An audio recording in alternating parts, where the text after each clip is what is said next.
السلام علیکم۔ پروگرام آئینہ کے ساتھ طاہر احمد بھٹی آپ کی خدمت میں حاضر ہے۔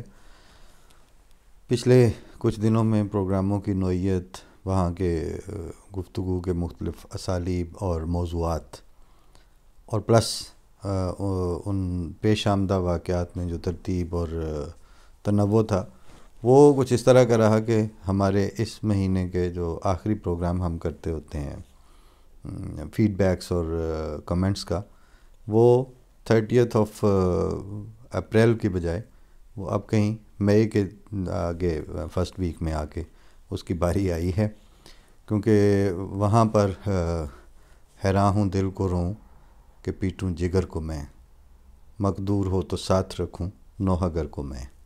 تقریباً اسی طرح کی کیفیات تھی، اور کچھ ڈیولپمنٹس پھر ہو بھی اس طرح کی رہی تھیں کہ جوہلا کے لیے تو خیر اس میں کوئی قابل فکر بات نہیں تھی، کیونکہ اگر وہ جاہل ہوتے نہیں تو اس حد تک بات آتی کیوں۔ لیکن جن کو اللہ تعالیٰ نے تھوڑی بہت بھی یعنی ایک فراست اور سمجھ اور معاملات کو دیکھنا اور اس کے ما لہو اور ما علیہ کو سمجھنے کی کمپیٹیبل حوالوں سے توفیق عطا فرما رکھی ہو، ان کے لیے تو وہ بات کافی قابل فکر تھی۔ وہاں اپنے گھر میں بیٹھ کے چھتوں پہ چڑھ کے ناچنا اور چھتوں پہ چڑھ کے شور مچانا وہ تو آسان ہے۔ ہمارے اپنے گاؤں میں ایک خاص طرح کی دلیری تھی جو بیوقوفی پر اس کا زیادہ تر انحصار ہوتا تھا، بات بات پہ بندے مرنے، قتل ہونے، فلاں فلاں فلاں۔ لیکن میں نے بعد کے زمانوں میں دیکھا کہ ہمارے گاؤں سے اگر کوئی مہمان آیا ہوا ہوتا تھا اسلام آباد یا ربوہ، یا مطلب اپنے ضلع سے وہ تھوڑا سا ڈسپلیس ہوتے تھے، تو ایک رات میں ہی ان کے چہرے پہ عجیب طرح کی اداسی اور وہ مس کرنا، اور وہ اپنے آپ کو سنکرونائز نہیں کر پاتے تھے، اور جو ہی وہ اپنی حد کے اندر وہ سٹرائی اینگل جو ہمارے 12 پنڈوں کی بنتی ہے اس میں جا کے وہ پھر شیر ہو جاتے تھے۔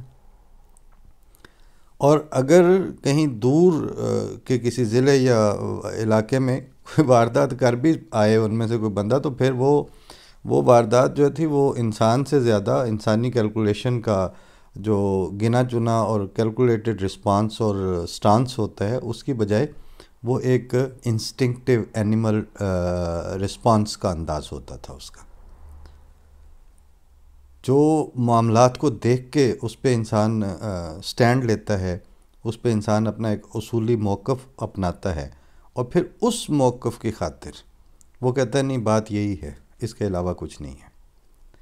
اس کے لیے جس طرح کا علم، جس طرح کی فہم، جس طرح کا ایکسپوئر، جس طرح کے روابط، جس طرح کا دنیا کا معاملات پہ نظر رکھنا اور دنیا کے معاملات کے ساتھ باخبر رہ کے پھر پیش آمدہ صورتحال کو دیکھ لینا، وہ ایک لمبا پروسیجر ہوتا ہے۔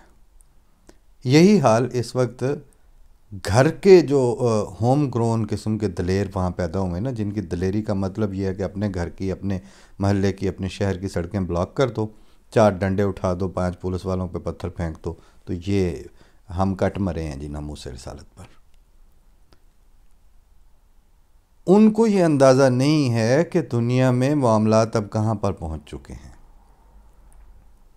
اور جس وقت تک آپ ناموس اورینٹڈ ترقیات اپنے ذہن میں کر رہے ہیں، آپ کو تو وہ ناموس سے تو آپ کو کوئی غرض نہیں ہے، آپ کو تو اس 25-30 لاکھ ووٹر ہے جو آپ کو اس ایشو اور اس نعرے کی بنیاد پر آپ اپنے آپ کو اسمبلیوں میں جا کے حکومتوں کے فیصلے کرتے ہوئے اپنے آپ کو دیکھ رہے ہیں۔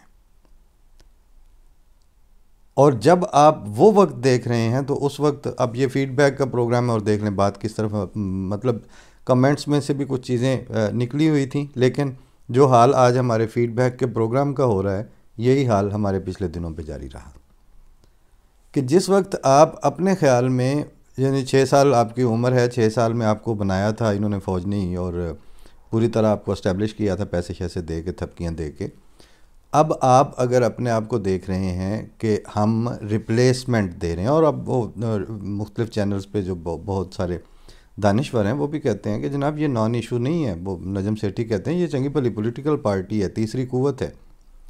اچھا، جب یہ تیسری قوت آ جائے گی تو آ جائے گی سے مراد یہ ہے کہ اب جو نئی سچویشن بنی ہے، آج کسی نے امریکہ سے ایک نوجوان نے یہ سوال اٹھایا کہ اچھا اب اگر وہ یہ نہیں کرتے، میں نے کہا اب تو سمپل سیناریو آ چکا ہے، بالکل یہ واقعہ ہو چکا ہے، ایف اے ٹی ایف جو ہے وہ سر پہ بیٹھا ہوا ہے، ہر چیز مشروط ہے ان بعض لاز اور قوانین اور ریاست کے ان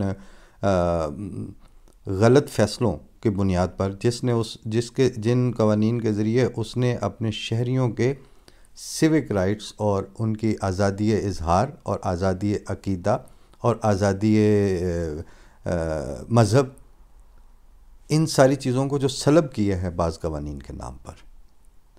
کیونکہ ریاست تو یہ وہی تھی، پاکستان جو 70 سال پہلے یا مطلب 1947 میں جو پاکستان بنا تھا 74 سال پہلے، یہ آج بھی وہی پاکستان ہے،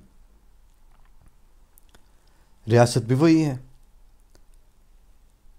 کیا وجہ ہے کہ یہاں پر آئین اور قانون کی روح سے انسان کو وہ گھٹن نہیں تھی جو آپ کو ان قوانین نے، جو آپ کو افغانستان کی وار میں جس وقت آپ سٹیک ہولڈرز بنے تھے اس وقت کی فورسز کے حوالے سے، اور اس وقت کے سعودیہ کے فنڈڈ جو آپ نے مدارس پالے تھے اور وفاق المدارسیں بنی تھیں، اور علماء جو ہیں وہ ان کو اسلامی نظریاتی کونسل بنا کے اس میں بٹھایا گیا اور ان کو کہا گیا تو آپ کو جھنڈے والی گاڑیاں اور وہ سبز نمبر پلیٹ والی کالے شیشوں والی کرولا مل جائیں گی اور آپ کے پاس ریٹ ہوگی اور آپ کی ایک اہمیت ہوگی. اس کو تو پوچھتا کوئی نہیں تھا. اس مولوی کو آپ نے کہا کہ آپ جن جہلا کے اوپر تمہارا اقتدار ہے وہ اقتدار بذریعہ دس ملوانہ سرکاری طور پر تم ہمارے سپرد کر دو گے، اور ہم آپ کو یہاں مرکز میں دفتر بھی بنا کے دیں گے، ہم آپ کو جھنڈے والی گاڑی بھی دیں گے، ہم طاہر اشرفی کو بھی اکاموڈیٹ کریں گے، ہم مفتی منیب کو بھی کریں گے. یہ آپ لوگوں نے پیٹرن بنایا تھا اپنی ڈیپ سٹیٹ کو اسٹیبلش کرنے کے لیے. اب وہ ڈیپ سٹیٹ جو ہے وہ تو کسی کی سکی ہوتی نہیں ہے نا. جا کے پوچھ لو کہ مجنوں دے ماپیاں تو جڑیاں کھٹیاں انہیں کھوائیاں نے، یا وہ ہیر رانجھے کے میں اس نے کہا تھا، رانجھا جو ہے نا وہ اسی طرح کے جواب دے رہا تھا اس بھینسوں کے چرواہے کو جس طرح کے جواب اسٹیبلشمنٹ جو ہے وہ مختلف موقعوں پر دیتی ہے، اور وہ دانشور پھر ان کو آگے ایمپلیفائی کر کے سنواتے ہیں پریس کانفرنسز میں، حکومتی بھی اور اپوزیشن کے بھی. اس نے پوچھا کہ وہ سنا کتنے چلے ہیں، تو وہ کہتا ہے میں تو پار سمندراں دا پنچھی ہاں. تو وہ صاحب نظر تھا وہ بھینسوں کا چرواہا. مجھاں دے چھیڑو تو بڑے کھچر ہوندے نے. تو اس نے کہا گدڑ تخت ہزارے دی جھاڑیاں دا چھینی چنگ سیالاں دی گڑن لگوں، سنت ابراہیم دی ویکھ کے وی چیخا وچ نمرود دی چڑھن لگوں. تو جا رانجھیا رب نو سونپیوں تو پیٹ ڈمرے دے وچ وڑن لگوں. ڈمرا وہ مچھلی ہوتی ہے جس میں حضرت یونس علیہ السلام پھنس گئے تھے. اگے پاڑ سیالاں دے پاڑے نہیں ہون کھیڑیاں اتنے گڑا ورن لگوں. آپ لوگوں نے پہلے وہ ایک طرف سا بیڑا گرک کیا افغانستان کے دور پر، پھر بعد میں جو ہے وہ یہ ڈیپ سٹیٹ ہوگی. اس ڈیپ سٹیٹ اور آپ کے ان تجارب نے بیڑا تو گرک کیا ہے تو پبلک رائٹس کا کیا ہے. اب وہ دو عشق اکٹھے پکائے ہیں آپ نے، یوں ڈیولپ کیے ہیں. ایک یہ کہ ہم جمہوریت ہیں، دوسرا یہ کہ یہ ہمارے جو ایکسٹریمسٹ ہیں یہ ہمارے اثاثے ہیں. اب جمہوریت رکھنی ہے تو پھر یہ اثاثے نہیں چل سکتے، کیونکہ اثاثے اب کہتے ہیں کہ وہ جمہوریت ہم ہیں. اثاثے اب یہ کہتے ہیں کہ وہ آپ ہمیں دیں ریٹ. اور ایک دفعہ انہوں نے چھوٹا سا تجربہ کر کے دیکھا بھی تھا. جب راتوں رات آپریشن ہوا تھا وہ اسی لیے ہوا تھا نا، جب وہ مولوی خادم رضوی کو پکڑ کے لے گیا آدھی رات کو، مطلب رینجرز نے جا چڑھائی کی. کس لیے کی تھی؟ اس دن انہوں نے آرمی چیف پہ زبان درازیاں کی تھیں. اس ماحول میں پھنسے ہوئے اس حالت میں یورپین یونین کی 681 ورسز 6 کی قرارداد آنا، دس از ناٹ اے جوک. اور عید والے دن ایف اے ٹی ایف کی تلوار ہے وہ بھی آپ پہ لٹک رہی ہے. آپ کہتے ہیں وہ بھٹو نے کہا تھا ہم نے گھاس کھا لیں گے اور ایٹم بم ضرور بنائیں گے. ٹھیک ہے، اس وقت گھاس کھائی بھی، ایٹم بم بن بھی گیا. اب آپ وہ ایٹامک پاور ہیں، یہ ہے اصل سب سے بڑا مسئلہ. 6 جنوری کو جب امریکہ میں واقعات ہوئے تھے تو ساری قوم کو پسو پڑ گئے تھے، تو وہ ہر کسی کو لائن پہ لے رہے تھے. سی این این والوں نے کولن پاول سے بات کرتے ہوئے کسی اس نے کہا کہ ٹرمپ کے پاس تو بھی 5-6 دن ہیں تو ہی has the code of nukes. تو وہ کولن پاول ایسے اس نے ویو آف ہینڈ سے کہا ڈونٹ ٹاک لائک دس, وہ اتنا مذاق نہیں ہے, وہ we have many cores and many counter checks. تو اس نے بات ہی نہیں کرنے دی. بات یہ ہے کہ ایٹم بم اب اگر ہے صرف پاکستان کے اپنی ملکیت, لیکن پوری دنیا کو ایک جیسی تھریٹ ہے نا. اگر اب وہ جو ینگ لڑکا جو امریکہ کا جس نے پاکستانی اوریجن سے, اس نے یہ سوال آج اٹھایا تھا, میں اسی کو جواب ایک طرح سے دے رہا ہوں. تو مسئلہ یہ ہے کہ اب اگر وہ ان چیزوں کو سیٹل نہیں کرتے تو اس کا کیا مطلب ہے؟ اس کا مطلب یہ ہے کہ جو آپ کی جو ایکسٹریمسٹ اور نان اسٹیٹ ایکٹر فورسز ہیں, وہ جو سوڈو ایسٹس تھے, وہ اب اتنے پاورفل ہو چکے ہیں کہ اب ان کی تھریٹ کی وجہ سے آپ ان چیزوں کو بھی ریووکیٹ کرنے کی اب آپ کی ریاست اور آپ کی اسٹیبلشمنٹ میں اور آپ کی ساری طاقتوں میں, مقتدرہ میں یہ حیثیت اور طاقت نہیں بچی کہ اب آپ اگر کچھ کریں گے تو جناب نہیں وہ تو بہت ہر چیز بلڈ شیڈ ہو جائے گا, بیڑا غرق ہو جائے گا, تباہی پھر جائے گی. آپ اگر ان کے خوف سے اکنامک کو اور انٹرنیشنل ریلیشنز کی تباہی کو اور ذاتی ملک کی ریاستی اور قومی نیشنل تنہائی کو اور انٹرنیشنل بائیکاٹس کو اور اس طرح کی چیزوں کو اگر آپ قبول کر لیتے ہیں, کس وجہ سے؟ اصولوں کی بنیاد پر نہیں, کیونکہ جانتے تو آپ بھی ہیں کہ یہ جو لاز ہیں یہ بالکل انسانوں کے جو day to day civic rights ہیں, یہ ان پہ حملہ ہے. پاکستان سب کا یا پھر کسی کا نہیں. اس اصول کو وائولیٹ کرتے ہوئے کس وجہ سے آپ وہ اصول انٹرنیشنلی وائولیٹ کریں گے, اور کس وجہ سے آپ FATF اور پوری دنیا کو یہ کہیں گے کہ نہیں ہم یہ نہیں کریں گے؟ سٹینڈ تو ظاہر ہے اس وقت پھر اسی طرح کے ہوتے ہیں نا کہ پاکستان گورنمنٹ, شاہ محمود قریشی صاحب جیسے جو ہیں وہ لوگوں کو نہیں پتہ, اور شیریں مزاری ساری عمر انٹرنیشنل ریلیشنز اور DSS اور اس طرح کے سبجیکٹس پڑھاتی رہی ہیں. قائد اعظم یونیورسٹی میں اسکالر کے طور پر ایک اچھی پروفیسر تھیں. سیاست اور منسٹری نے بیڑا غرق کر کے رکھ دیا ان کے انٹلیکچولیزم کا بھی, کہ وہ جو انہوں نے اپنا ٹویٹ میں فیڈ بیک دیا ہے.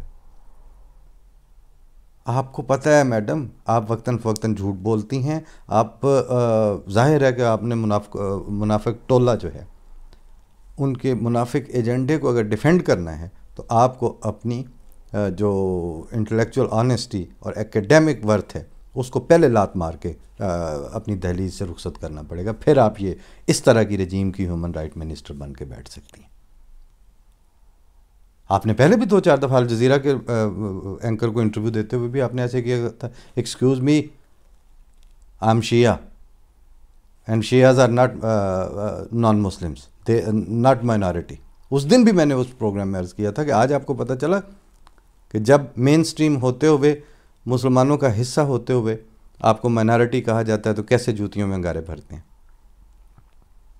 اب یہ بھگتتے بھگتتے آپ کہاں تک آ گئے؟ بقول سلیم کوثر کے کہ یہاں تک آ تو گئے آپ کی محبت میں, اب اور کتنا گناہ گار کرنا چاہتے ہیں؟ اور یہ لوگ جس سے اب انکار کرنا چاہتے ہیں وہ گفتگو در و دیوار کرنا چاہتے ہیں. اب وہ وقت آ گیا. تو یا تو اب آپ کو یہ کرنا پڑے گا, جب یہ کریں گے تو اس کے لیے ہر شخص کو نظر آ رہا ہے کہ اب یہ ایک اکراس دا بورڈ صفائی مانگتا ہے یہ معاملہ. آپ کو اکراس دا بورڈ صفائی اور اکراس دا بورڈ سچ بولنا پڑے گا. یہ جو ہے نا کہ 4 جرنلسٹ ادھر سے بلا کے ان کو بریف کر دیا اور 4 کو ادھر سے بلا کے بریف کر کے ان کو کہا کہ چل تم ہے کہہ دے, تم ہے کہہ دے, یہ کام اب نہیں چلنے کا نا. جب یہ نہیں چل سکتا تو یہ ہماری آواز تو وہ ہمارے فیڈ بیکس میں تو وہ بعض ایٹ لیسٹ اتنی بات ہے کہ جو تھوڑی بہت بات ہم کرتے ہیں وہ سننے والے ان میں سے اللہ ماشاء اللہ 2-4-10 اس طرح کے جو پروفیشنلز ہیں جو گالیاں دینے کے لیے جنہوں نے آنا ہوتا ہے, ان کے علاوہ باقی لوگ دھیان سے بات سنتے ہیں اور وہ اس کو فیل بھی کر رہے ہیں کہ بات ہو رہی ہے. لیکن اس سارے کے باوجود اگر اب آپ یہ ریووکیٹ نہیں کرتے, اگر آپ اس کو ریویو نہیں کرتے, اگر آپ انسانوں کو یہ مطلب اب آپ کو کرنا یہ ہے کہ آپ نے صرف یہ بتانا ہے کہ ہم جھوٹ بول رہے تھے, ہم آئندہ اس جھوٹ کے ساتھ نہیں کھڑے, ہم اب فیوچر کے سچ کے ساتھ کھڑے ہیں. جہاں تک رسول اللہ صلی اللہ علیہ وسلم کی عزت اور ناموس کا تعلق ہے، دنیا میں کسی ماں نے وہ بچہ ہی نہیں جانا کہ جو محمد مصطفیٰ جو عرب میں پیدا ہوئے تھے، محمد عربی صلی اللہ علیہ وسلم کی توہین کر سکے. اس کے لیے ان کو پہلے ان کا عرفان چاہیے. وہ کسی شاعر نے کہا ہے کہ یہ زباں بریدگی پہ بس نہیں، میرے دست و بازو قلم کرو، میں تمہارے فہم سے بالا تر، میرے ناقدو مجھے کم کرو. حضرت صلی اللہ علیہ وسلم کو تو کنسیو کرنے کے لیے بھی ان کے پاس استطاعت نہیں ہے. یہ کارٹونسٹ اور یہ دوسرے تیسرے جو ٹٹ پونجیے دنیا میں یورپ میں بیٹھے ہیں یا کہاں پہ بھی بیٹھے ہیں، جو سچ مچ کا دانشور ہے. کارلائل ہی نہیں، اسی یورپ کا تھا. کارلائل نے تو حضرت صلی اللہ علیہ وسلم کی تعریفوں کے پل باندھے ہیں. اور آج بھی کل میں نے کسی بینگورین یونیورسٹی کے ایک اسکالر پہ جس طرح اس نے حضرت صلی اللہ علیہ وسلم اور اسلام کے اوپر بات کی ہے، یہ چیلے چانٹے جو آج مولانے جو لگے ہوئے ہیں وہ تو ساری عمر اپنی عقلوں کا رس نچوڑ دیں تو وہ اس طرح حضرت صلی اللہ علیہ وسلم اور آپ کے اسلام اور آپ کے قرآن کی لانگ ٹرم اور ہمہ گیر اور ایٹرنٹی کو ٹچ کرنے والی جو ویلیڈیٹی ہے وہ اس کو اسٹیبلش کرنے کی استطاعت نہیں رکھتے. ان حالات میں بات وہی ہے، یا تو آپ نے اس کو چینج کرنا ہے. اگر آپ نے اس کو چینج نہیں کرنا اور اصول کی بنیاد پر، تو میں نے پہلے بتا دیا کہ آپ اصول کی بنیاد پر ان لاز کو ڈیفینڈ نہیں کر رہے، آپ اپنے زنخے پن اور اپنے خوف کی بنیاد پر اس کو ڈیفینڈ کرتے آ رہے ہیں. آج تک گند کیا ہے اور اس کے اوپر پکے ہو گئے ہیں. پھر کیا ہوگا؟ جس دن یہ وقت گزر جائیں گے اور یہ پابندیاں لگ جائیں گی تو دنیا کو تو آپ نے ننگے ہو کے دکھا دیا کہ ہم نے نہیں کرنا، اور ان کو بھی پتہ ہے کہ آپ نے کیوں نہیں کرنا. اس کے بعد اگلا سٹیپ کیا ہوگا؟ جنہوں نے آپ کو ملک کے لانگ ٹرم ریئل آئینی قانونی مفاد کی خاطر ریکوائرڈ سٹیپس نہیں لینے دیے، آئندہ پہ حکومت نہ آپ ہوں گے، نہ وہاں کی مقتدرہ ہوگی، نہ آپ کی اسٹیبلشمنٹ ہوگی. آئندہ زمانوں کی حکومت ان کی ہوگی. 1-1.5 سال وہ رہیں گے ریسیسو ٹریٹ میں، اور وہ اسی طرح سڑکیں بند کرتے کراتے آپ وہ اپنے آپ کو اگلی اسمبلی میں بیٹھا ہوا دیکھ رہے ہیں. اور پھر ان کے خیال میں یہی ہے کہ ہمیں بھی چن کے جس طرح وزیر اعظم لگا دیا جائے گا، ہم فیصلہ کریں گے. جس دن یہ فورسز آپ کے ملک کی وزیر اعظم اور آپ کے ملک کے کرتا دھرتا بنیں گے، اندھی ہے دنیا. اگر کولن پاول اس وقت CNN کے اس کو ویو آف ہینڈ سے کہہ سکتا ہے کہ no no don't talk like this, there are many checks and balance for that. ہمیں بھی پتہ ہے کہ آپ کے پاس بھی بہت سے چیکس اینڈ بیلنس ہیں. اس واقعہ ہونے سے پہلے، because you are a nuclear state, so دنیا یہ افورڈ نہیں کر سکتی کہ اگر آپ ان کے سامنے لیٹ گئے ہیں تو پھر آپ کو انٹیکٹ رہنے دیا جائے. یہ ہے مصیبت آگے جو نظر آ رہی ہے. یہ ہیں وہ بدترین دن جو آگے نظر آ رہے ہیں. اور مجھے اگر کوئی امید ہے تو اسی وجہ سے یہ امید ہے. کل میرے پروگرام پہ کسی نے فون کر کے کہا کہ یہ آپ نے فوج کو مارجن دیتے ہیں، آپ فوج کو بڑا. سوال یہ ہے کہ فوج کو وٹے مارنے کا فائدہ کوئی نہیں ہے. یہ جو بدترین سیناریو جو میں بتا رہا ہوں، اس کے لیے پھر اگر کوئی فیصلہ کرنا پڑے گا تو وہ پھر ایک آرگنائزڈ سیٹ اپ تو آپ کے پاس وہی ہے. تو بات یہ ہے کہ اب آپ کے پاس چوائس اس حد تک آ گئے ہیں. عرصہ دراز پہلے یہ ہم نے سنا تھا کہ یہ آئین جو کلمہ توڑنے کو جائز اور مباح قرار دے رہا ہے، اگر اس آئین میں کلمہ توڑنا اور جو کلمے کے نام پر بنا ہوا ملک ہے وہاں پر اسی طرح حضرت صلی اللہ علیہ وسلم کے دین اور ان کے کلمے کی بے حرمتی ہوتی رہی اور یہ آئین اسی شکل میں قائم رہا جیسا کہ یہ ہے، تو پھر یہ آئین ملک توڑ کے رکھ دے گا. اب وہ آپ کو نظر آ رہا ہے، کیونکہ آپ کمپیئر کرتے ہیں مطلب ایسی چیزوں کے ساتھ جو پیرالل ڈرا نہیں کیے جا سکتے. آج کسی نے وہ بھیجا تھا کہ وہ جو آپ کی گروتھ ہے وہ 0.4% ہے، جبکہ بنگلہ دیش کی 5 پوائنٹ سمتھنگ ہے. اکانومی آپ کے لیے مصیبت ہے. آپ اکنامیکلی ڈیپینڈنٹ ہیں. آپ کو یہ پبلک پارٹیسپیٹ کرے گی، آپ کے شہروں میں سکون ہوگا، انٹرنیشنل انویسٹمنٹس ہوں گی، دنیا کے معاملات چل رہے ہوں گے، لا اینڈ آرڈر کی سہولت ہوگی، سڑکوں پہ سکون ہوگا، گھروں میں آرام ہوگا اور ریاست کی ریٹ ہوگی، تو یہ ملک باقی ملکوں کی طرف لوگ ترقی یافتہ بھی ہوتے ہیں، ترقی پذیر بھی ہوتے ہیں، انڈر ڈیولپڈ بھی ہوتے ہیں، لیکن وہ اوپر اٹھ جاتے ہیں. لیکن وہ اٹھتے اس طرح ہیں جیسے سٹینڈ لینے کا طریقہ ہوتا ہے، آپ کی طرح نہیں کہ جھوٹو جھوٹ بتا لیا. سچ بول کے آپ کو وہ ڈراسٹک ڈیسیژنز اب لینے کا وقت آ گیا ہے. اور جیسے کہ میں نے عرض کیا، فرانس نے ہماری خاطر یہ نہیں کیا، اس نے اپنی خاطر کیا ہے. یورپین یونین نے کیا ہے تو اپنے اصولوں پہ کیا ہے. اب آپ کو بھی یہ کرنا ہوگا تو اپنی سروائیول کے لیے کرنا پڑے گا، کیونکہ دنیا اندھی نہیں ہے. اگر آج ان کے خوف سے آپ یہ سچ پوری قومی سطح پہ بول کے اس سچ کا شعور اسی طرح عام نہیں کرتے جس طرح پچھلے جھوٹ کا شعور آپ نے 40 سال 50 سال لگا کے ان کو اب سلیبس کا حصہ بنا دیا ہے. اس سے بڑا ایکیڈیمک کھلواڑ کیا ہو سکتا ہے کہ آج آپ کی ٹیکسٹ بکس یہ بتاتی ہیں، آپ کی موجودہ ہسٹری یہ بتا رہی ہے کہ جماعت اسلامی پاکستان بنانے والی جماعت تھی. مجلس احرار، یعنی جتنے اس وقت کانگریس کی جو چیلے چانٹے تھے اور جو قائد اعظم کے مخالف تھے، وہ آج سارے پاکستان کے مالک ہیں. تو کھلواڑ تو آپ نے ہونے دیا.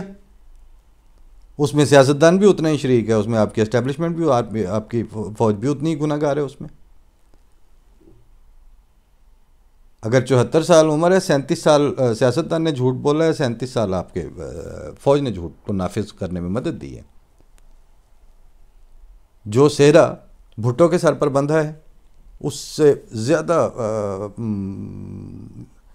میڈلز کے ساتھ وہ ضیاء الحق کے سر پر بھی ہیں. اب یہ رکھنا ہے تو اس کو دھیان سے رکھنا پڑے گا، اور وہ اب سچ بولے بغیر نہیں رہ سکتا آپ کے پاس. یہ حالات ہیں. ان حالات میں میں فیڈ بیکس میں سے یہ کیا نکال کے دکھاؤں کہ جی وہ اس نے یہ گالیاں دے دیں تو اس نے یہ سب کچھ نہیں پوچھا کسی نے. لوگ سن رہے ہیں اور سمجھ رہے ہیں بات کو، اور اکثر لوگوں کو ان چیزوں کا عرفان بھی ہے، شعور بھی ہے. خوشی کی بات یہ ہے کہ جو بات ہم نے سنگل ہینڈڈلی اللہ تعالیٰ کے فضل اور اس کے استمداد سے شروع کی تھی، اب آج جب میں آپ سے بات کر رہا ہوں تو اللہ تعالیٰ کے فضل سے 1 ملین اور 13-14 ہزار سے زیادہ ہمارے لوگ اس کو ٹوٹلی پورے سال میں دیکھ چکے ہیں. ہمارے پروگرامز کو ملین والا مائل سٹون ہم سنگل ہینڈڈلی طے کر گئے ہیں. اب اسی میں نے یہ بتانا تھا کہ جیسے یہ آج 198 پروگرام ہوگا تو اگلے 1-2 دنوں میں ہماری ڈبل سینچری آف آئینہ پروگرام بھی مکمل ہو جائے گی. اور ساتھ ہی آئینہ ابصار.org ایک ویب سائٹ جو 2 زبانوں میں اردو پنجابی میں اپڈیٹ ہوا کرے گی. اس میں literature, language, blog and column, حالات حاضرہ، نیوز اپڈیٹس، خواتین کا صفحہ، نوجوانوں کا صفحہ، بچوں کا صفحہ، اور ہیلتھ اور ایجوکیشن اور تراجم اور سائنس، یہ ساری چیزیں ہینڈ ان ہینڈ اس میں چلیں گی. جب یہ سنگل ہینڈڈلی ہم اللہ تعالیٰ کے فضل سے ہر طرح کی ہاسٹیلیٹیز کے باوجود 40 سے 50 ملکوں میں ہمارا گوگل کے مطابق یہ پروگرام دیکھا گیا. اس کے میں تھوڑے سے وہ اعداد و شمار پیش کر دوں جو گوگل نے کہ انالیٹکس دے رہے ہیں. 40 to 50 کنٹریز میں اس کو دیکھا جا رہا ہے. اس وقت 1 ملین سے زیادہ لوگوں دفعہ یہ چینل یا اس کے پروگرامز مختلف موقعوں پر سال بھر میں دیکھے گئے. اس کے جو دیکھنے والوں کی شرح ہے وہ 13 سال سے لے کے 65+ تک ہے. پھر گوگل کے مطابق جو 16+ سے لے کے 54 ایئرز کی ایج تک دیکھنے والے ہیں ان کی تعداد اس کی 64% ہے، اور اس کے علاوہ جو 36% ہے وہ 64+ کے لوگ دیکھ رہے ہیں اس کو. پھر اس کے علاوہ اس کو 22 سے 23% خواتین دیکھ رہی ہیں، اور 77 to 78 میلز ہیں ان انالیٹکس کی روح سے. اور اس کے علاوہ ہائیسٹ جو دیکھنے والے ہیں 34% وہ پاکستان میں ہیں، 20% جو ہے وہ جرمنی دیکھ رہا ہے اس کو. اس کے علاوہ اس کو 13% جو ہے وہ UK میں دیکھا جا رہا ہے اس 10 لاکھ میں سے.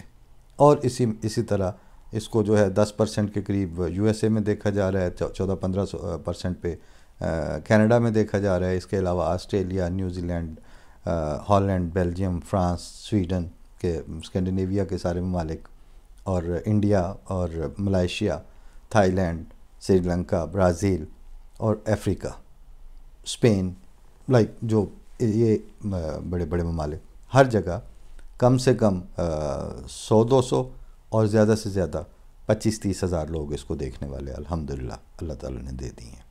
اسی حساب سے اب وہ ویب سائٹ ہے، وہ ایک آن لائن انٹرنیشنل اخبار کے طور پر ہم نے لانچ کر دی ہوئی ہے، بنا دی ہوئی ہے. کل اس کی لانچنگ کے حوالے سے ایک پورا پروگرام ہوگا، اس میں اس کی تفاصیل بھی ہوں گی، اس میں آرٹیکلز بھی ہوں گے، ایک آدھا آرٹیکل اس میں سے پڑھ کے بھی سنا دیا جائے گا انشاءاللہ. اور اگلا ہفتہ جو ہے پورا، وہ ہم آئینہ ابصار .org کو سیلیبریٹ کرتے ہوئے اس لحاظ سے گزاریں گے کہ تقریباً روزانہ ہی آئینہ ابصار .org کے حوالے سے بات بھی ہوگی، انٹروڈکشن بھی ہوگا، انٹریکٹیو ٹیلی فون کالز بھی ہم کوشش کریں گے لینے کی جہاں جہاں سے ممکن ہوا. اور یہ سلسلہ اب چل سو چل ہے. اللہ تعالیٰ اس شعور اور اس فہم اور اس انٹلیکچول آنیسٹی کو عام بھی کرے، بڑھائے بھی، اور ہمیں بھی پہلے سے بڑھ کر سچائی کو ریویو کر کے پیش کرنے اور آئندہ زمانوں میں مزید سچ پر قائم ہونے کی توفیق دے. اللہ تعالیٰ سب کا حامی و ناصر ہو. فی امان اللہ. السلام علیکم.